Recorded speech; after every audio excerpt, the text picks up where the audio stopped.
morning sa inyong lahat. Welcome back to my YouTube channel. For today's video, nandito tayo ngayon sa worldwide. Oo, maganda ngayon. 7.36. Ayan na, 8.736. Ay, tataas pa yan. Tataas pa yun. Maganda na kasi nung 7 point lang wala. Ngayon 7.36. Okay na. At least makikita mo yun ito. So guys, nandito tayo ngayon sa worldwide. Nagagala muna tayo. Parang mahirap pumunta sa lakas na ulan, no? Hanggang ngayon maulan pa rin. So dito muna tayo guys. Ayan yung PNB. Kasi guys, dito sa Hong Kong, parang talagang napakaganda nung talaga yung pag dito ka mag-remit sa worldwide o sa central kaysa doon sa mga island o province. Ano kasi ito guys, so iba yung rate doon. Bawal alis na daw. Kasi nga guys, bawal talaga dito magtambay. Pero anong gagawin natin dahil maulan? Tingnan mo yung cargo. Mura siguro itong cargo na ito. Bago ito City Express Cargo. Bago itong door. Pero marami. Saan kaya ito? Yung kampanya na yan. Ayan, yung mga kababayan natin. Maulan kasi, kaya tayo hindi makapaggala. Ayan. Kahit maulan, walang paki yung mga kababayan natin. Basta makapag-tugon sa kanilang mga mahal sa buhay.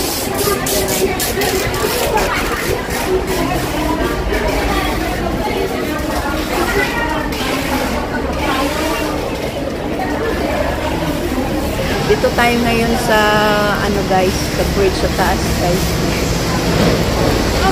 Tapos bridge tayo, kaya hawakan natin yung cellphone pakalaglag. Anong oras tayo makagala mamaya kasi malakas talaga yung ulan magpahanggang ngayon.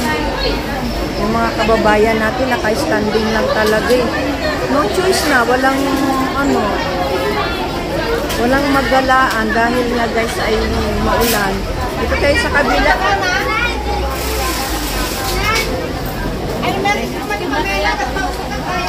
May Gcash dito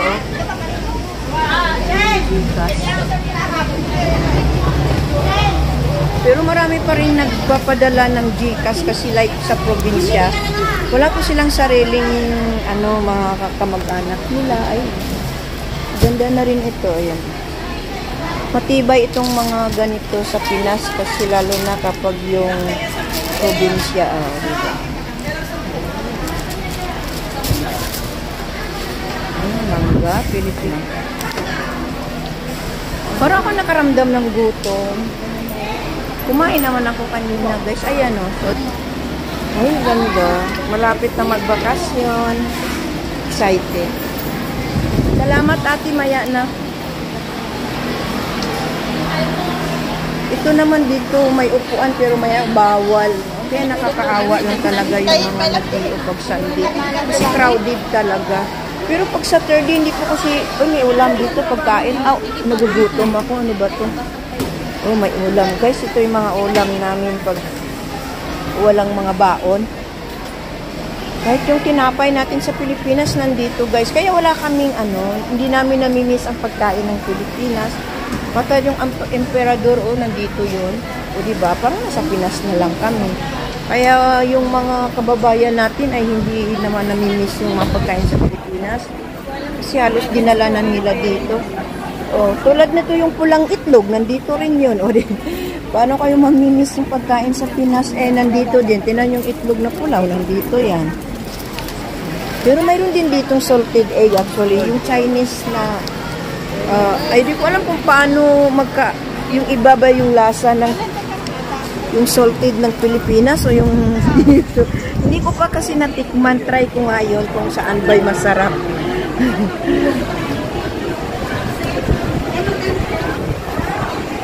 Maraming nagpapadala, katapusan na kasi. Diba? Hinawakan lang namin yung pera and then bye-bye. Ganon.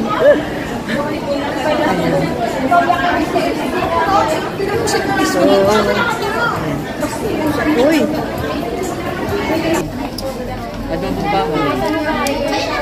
Ayan, dinala na dito. Ayan, mga saging, oh, linog na, oh. O paano kayo namin mamimiss yung pagkain ng Pinas? Ito yung paborito ko, oh. Ito, laing ba? Paano namin mamimiss yung saging sa Pinas? Yung mga tinda dito. O yan. Ang ating mga kababayan ay napakarami talaga dito sa Hong Kong. Dito po kasi talaga yung magandang lugar na kung saan niyang gusto mo magtrabaho. Malaya kami rito. O tingnan mo, ang dami na naman dito mga pagkain. Dito kasi sa Hong Kong, kahit ano mang itinda mo, lalo na yung pagkain mo lang, ay, Pilipinas, ang dinadala talaga dito. Ito, mga gold. O, diba? Ayan. Lahat nating pagkain ito. Ayan. Atin ito. Atin din yun. O, paano mo naman mamimiss yung pagkain sa Pinas? Dinala na nila dito. Ito po ay Philippines na product nila to. O, ito yung donuts pa. O, yun. Ayan siya. Magkano isa? Pasalubong daw. O, saan ka pa? Dito na sa Hong Kong lahat ng pagkain ng Pilipinas. Kaya wala na talagang balak umuwi yung mga Pilipino sa Pinas para mamiss yung pagkain. Kasi dinala na talaga nila dito.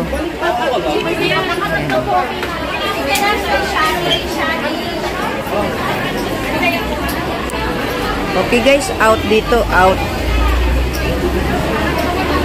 Talaga naman, marami talaga yung mga kababayan natin. Ayan.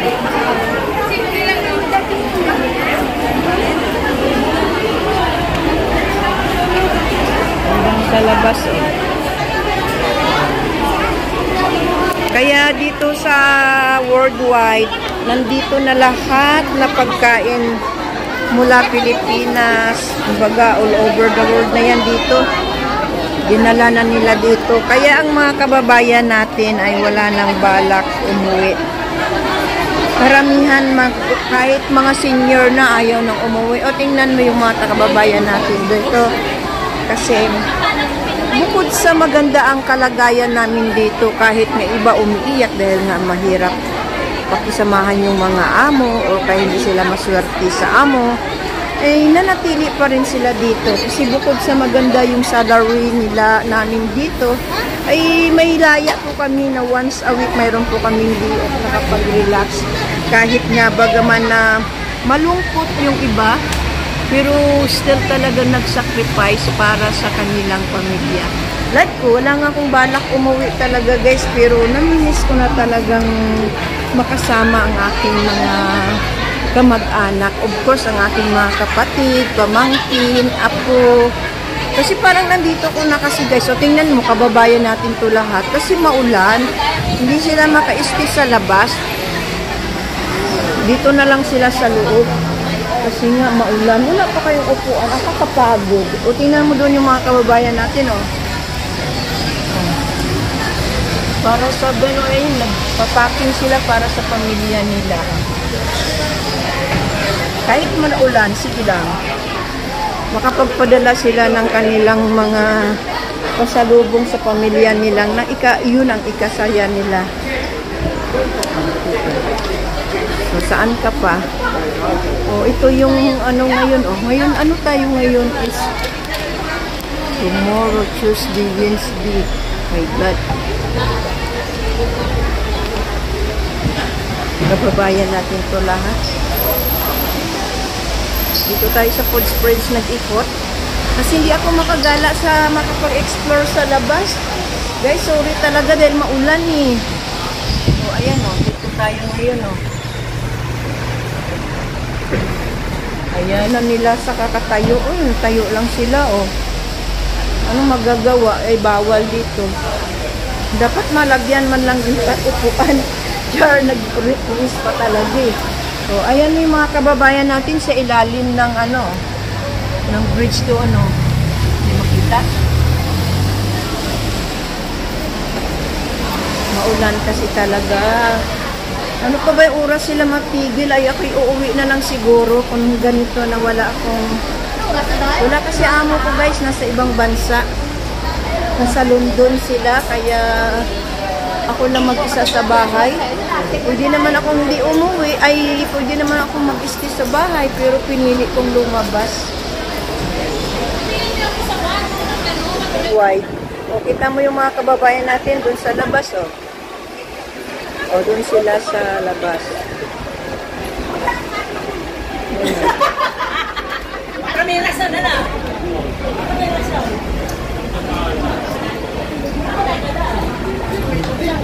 Parang may ano yung sapatos, may buhangin.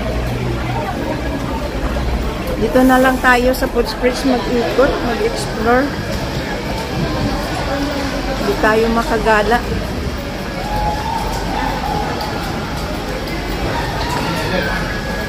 Hanggang doon yung mga kababayan natin nakatambay lang sa gilid. Oh.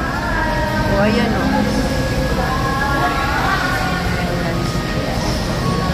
Sobrang dami dito hanggang pa doon sa tulay. Ganon kadami.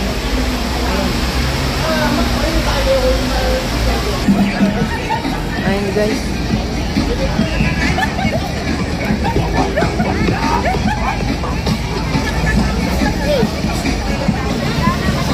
Yan mga kababayan natin yan, nasa ilalim na lang. Kasi natin guys, kahit saan na lang sila makapag-tambay, makapag-relax.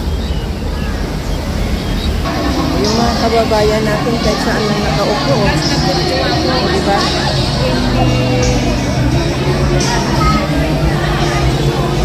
Lahat natin mga nakita niyo yung mga kababayan natin doon sa gitna. Kababayan natin lahat yan guys. Nandito lang yan sila sa ilalim ng tulay.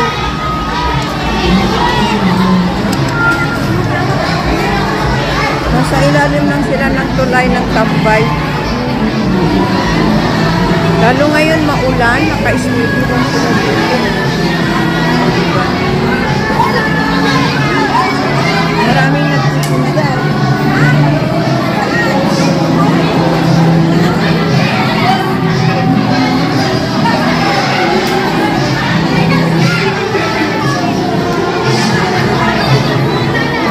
Celebrate sila ng birthday.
diskarte. Ito yung buhay namin dito sa ibang bansa. Pero pag tiningnan ninyo sa mga picture namin na pina-upload, pinopost, parang walang mga problema at okay lang lahat. Pero sa paglabas namin, ito po ang aming kalagayan kung saan lang makaupo para makapagpahinga. So sa ating mga kababayan dyan sa Pilipinas, tingnan nyo ang inyong mga mahal sa buhay dito sa abroad, nagsakripisyo para sa inyo. Sana bigyan nyo ng halaga ang aming pinaghirapan. Maraming salamat po. Hanggang dito na lang ang ating video. See you my next vlog. At ito ang aming buhay bilang isang OFW dito sa Hong Kong. Mahirap man, ngunit ito po ang naiyak ako. Pero ito guys ang makapagbigay ng magandang buhay o makaahon sa kahirapan sa aming pagsakripisyo dito sa ibang bansa. See you, thank you, and God bless you. My next vlog. Hindi ko napigilan ng aking luha sa buhay namin na minsan ay maswerte lamang ang aming kalagayan dito sa Hong Kong.